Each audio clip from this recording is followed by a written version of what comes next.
Hi friends, welcome to GD Law Studies. இன்னைக்கு வீடியோவில் என்ன பார்க்க போகிறோன்னா all India bar examination 19 coming ஏப்ரல்லேருந்து ஆன்லைன் ப்ராசஸ் ஸ்டார்ட் ஆக போகுது.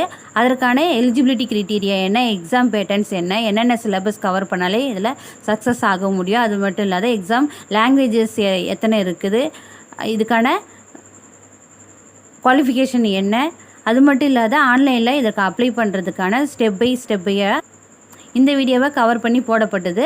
ஸோ இந்த சேனலில் ஃபஸ்ட் டைம் பார்க்குறீங்கன்னா வீடியோ லைக் பண்ணுங்கள், ஷேர் பண்ணுங்கள், சப்ஸ்கிரைப் பண்ணுங்கள், மறக்காமல் நோட்டிஃபிகேஷன் பெல்லை கிளிக் பண்ணி வச்சுங்க. அப்போ தான் வீடியோ போட்டால் உங்களுக்கு நோட்டிஃபிகேஷனில் ஷோ ஆகும். வாங்க வீடியோக்குள்ளே போகலாம். ஃபஸ்ட்டு ஆல் இண்டியா பார் எக்ஸாமினேஷன்னா என்னன்னு சொல்லிட்டு பார்த்தலாம். இந்த ஆல் இண்டியா பார் எக்ஸாமினேஷனில் யார் கண்டக்ட் பண்ணுறாங்கன்னா ஸ்டேட் கவர்மெண்ட் வந்து கண்டக்ட் பண்ணுறாங்க. இந்த ஆல் இண்டியா பார் எக்ஸாமினேஷன் எதற்காக கண்டக்ட் பண்ணுறாங்கன்னா, ஒரு லா டிகிரி முடிச்சுட்டு அவங்க 3 இயர்ஸாக இருந்தாலும் சரி 5 இயர்ஸாக இருந்தாலும் சரி லா கிராஜுவேஷன் முடிச்சுட்டு அவங்க பார் கவுன்சிலில் தமிழ்நாடு மற்றும் புதுச்சேரியில் வந்து